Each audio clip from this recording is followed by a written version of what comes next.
अस्सलाम वालेकुम दोस्तों। 22 जुलाई की कॉल लेकर खालिद सैफुद्दीन आपके साथ। देखते हैं आज के सेशन में क्या हुआ और ये क्या रिफ्लेक्ट करता है, इसका असर कल कैसे पड़ेगा और कल क्या होने वाला है, चार्ट पे देखने के बाद क्या अंदाज़ा हो रहा है। इन तमाम चीज़ों को डिस्कस करते हैं इस वीडियो में। चलते हैं डेली रैपअप स्लाइड पे। मैंने यहाँ एक बात कही है कि मार्केट अपनी सिमत का तयन करने से पहले इशारे देती है। कभी क्लियर इशारे होते हैं, कभी ढके छुपे इशारे होते हैं,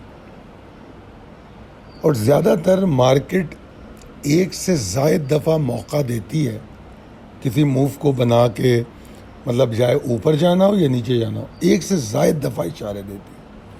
अहम बात ये होती है कि हम उसकी ज़बान को समझ सकें, यानी कि जो उसके ट्रेंड और सेंटिमेंट जो रिफ्लेक्ट कर रहे हैं वो हमारा जहन उसका तर्जुमा कर सके। इसीलिए हम रैपअप पे इतनी तवज्जो देते हैं और आपको टेक्निकली समझाने की कोशिश करते हैं। वरना यही डेली कॉल जो है ना, अगर मैं सीधा इम्पोर्टेंट लेवल एंड ट्रिगर पे चला जाऊं तो 1.5 से 2 मिनट की कॉल होती है। मगर मैं बिलीव करता हूं कि समझ के ट्रेड की जाए, जो गलती आज हुई है वो कल ना हो। अभी रैपअप स्लाइड को देखिए। मार्केट का आगाज़ अच्छा होता है, ठीक है, 138,955 के ऊपर भी जाती है, 139,201 का शायद हाई बनाती है।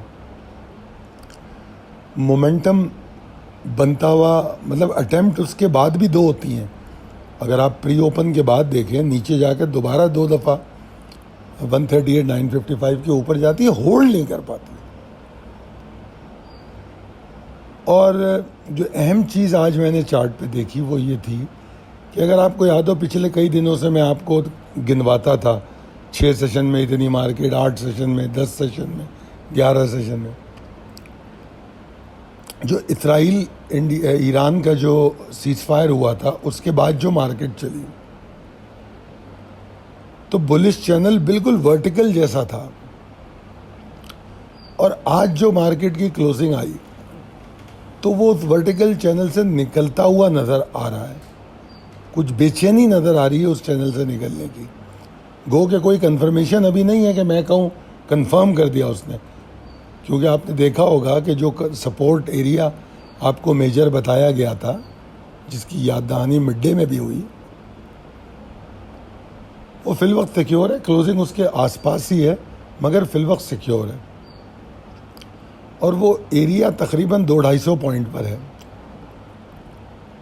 लो 138.49 का रहा और हमारा लेवल था 138.90 से 137.797, तकरीबन 300 पॉइंट का एरिया। कल के मुकाबले में वॉल्यूम आज गिरे, और उन गिरे हुए या कम वॉल्यूम में भी 25% वॉल्यूम जो है 4 मखसूस स्टॉक के हैं। और इससे जो है कुछ इंस्टीट्यूशनल बाइंग की कमी भी लगती है। और अगर आप चार्ट देख रहे हैं तो आप देखेंगे कि वॉल्यूम जो है बीच बीच में कहीं नज़र आया, जैसे 11:15, 11:30 बजे, फिर 1 बजे, वरना ओवरऑल वॉल्यूम पर 5 मिनट 4 मिलियन के आसपास घूमता रहा। और अभी जो दो वॉल्यूम बार हैं जो 12 मिलियन से ऊपर की हैं, तो वो मतलब ऐसा लगता है कोई माल उठा है सडनली। और अच्छा, जब ये उठा है माल तो या बिका है, तो उसमें मार्केट में कोई खातिर खौफ फ़र्क नहीं आया। तो ये जिस चीज़ पर पॉइंट करती है वो ये है कि शायद उन छोटे स्टॉक में ज़्यादा काम हुआ है, या उन स्टॉक में जो मार्केट के पॉइंट्स पे ज़्यादा असरअंदाज नहीं होते। ओवरऑल अगर आप देख रहे हो तो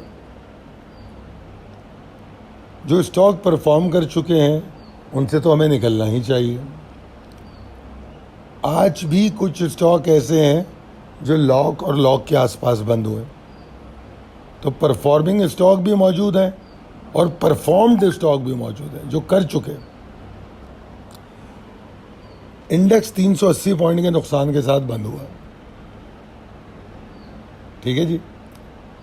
आज की जो क्लोजिंग है और जो अटेम्प्ट्स हैं 138,955 की तरफ, वो हमें वाज़े इशारा देती हैं कि हमें मौका तो मिला कि हम स्टॉक तब्दील करें, कुछ स्टॉक से बाहर निकलें या अपने एक्सपोजर को कम करें। दोबारा माल ले लेंगे अगर मार्केट ऊपर की जानिब जाएगी तो, कोई मसला थोड़ी है। मगर नीचे जाएगी तो माल थोड़ी बेचते हैं, हम लेके बैठे रहते हैं। तो इसलिए बेहतर होता है ये कि अपने एक्सपोजर को मेंटेन किया जाए as per market trend and sentiment. जितना ज़्यादा माल पड़ा होगा उतनी ज़्यादा स्ट्रेस होगी, टेंशन होगी। अभी भी मैं ये कह रहा हूँ कि बुल्स कंप्लीटली ओवर नहीं है। जो जिन एग्जॉर्शन का या सेशन में जो थकावट या लेथार्जिक सिचुएशन मुझे नज़र आ रही है, वो करेक्टिव वेव्स तो बना सकती है, कंप्लीट ट्रेंड रिवर्सल देती हुई अभी नज़र नहीं आ रही। अब जनाब चलते हैं इम्पोर्टेंट लेवल और ट्रिगर्स पे। अभी भी मेरा ख्याल यही है कि बुल्स को अच्छी एफर्ट करने के लिए 138,955 के ऊपर जाना पड़ेगा। वहीं से बुल्स एक्साइटमेंट अपनी रिज्यूम कर सकते हैं, दोबारा से वॉल्यूम ले सकते हैं और एफर्ट कर सकते हैं। मगर बहरहाल कल मैं ऑप्टिमिस्टिक हूँ 138,660 और 645 के ऊपर। अब 138,445 भी एक रेजिस्टेंस है और वो बेसिकली मिनिमम रिक्वायर्ड लेवल है कि कम से कम तो मार्केट इसके ऊपर रहे, तो हम फिर आने वाले घंटों में सोचेंगे शायद और एफर्ट आ जाए। अगर इसके ऊपर ही मार्केट ना रही तो बेकार है। और याद रखिए कि कोई एक्साइटिंग बिगनिंग जो है, प्री ओपन जो होती है, वो जो है कोई ट्रेंड या सेंटिमेंट को एथेंटिकेट नहीं करती। और जो रैप अप चार्ट इतनी देर से हम देख रहे थे तो उसमें ये बात वाज़ेह है, आज भी मार्केट ऊपर खुली, रुक तो नहीं सकी। तो मार्केट की वॉलेटिलिटी को भी समझना चाहिए। दूसरी जानिब मैं देखूँ कि अगर 138,445 सर्वाइव नहीं होता है तो फिर बुल्स की एफर्ट मुश्किल है, जैसा हमने आज देखा। तो फिर वो एक सिग्नल होगा वीकनेस का, और 137,760 इसके नीचे जो है बियर्स फिर एक्टिवेट होने की कोशिश करेंगे। एंड मुमकिन है कि थोड़े ज़्यादा वॉल्यूम के साथ वो एक्टिवेट हो। और जो आपको पिछली कॉल में एरिया बताया गया था वो वही है, 137,797, 138,090, 797 अब 760 है, दैट्स ऑल इट इज़। कोई ज़्यादा फ़र्क नहीं है। तो ये तो थी आज की तकनीकी चार्ट के मुताबिक इम्कानात और हिकमत अमली। उम्मीद करता हूँ कि वीडियो आपको पसंद आई होगी। अगर पसंद आई है तो कमेंट करके बताएं, और अगर आपको लगता है कि इससे आप नुकसान से बचते हैं, मुनाफा हासिल करते हैं, तो अपने दोस्तों और अहबाब में शेयर करें। और अगर हमारी स्टॉक्स की कॉल या crude, gold, silver, bitcoin, Ethereum, Nasdaq, S&P, forex pair, इनकी कॉल रोज़ाना चाहिए तो हमारी नंबर मौजूद है 0345 619 0443। शुक्रिया।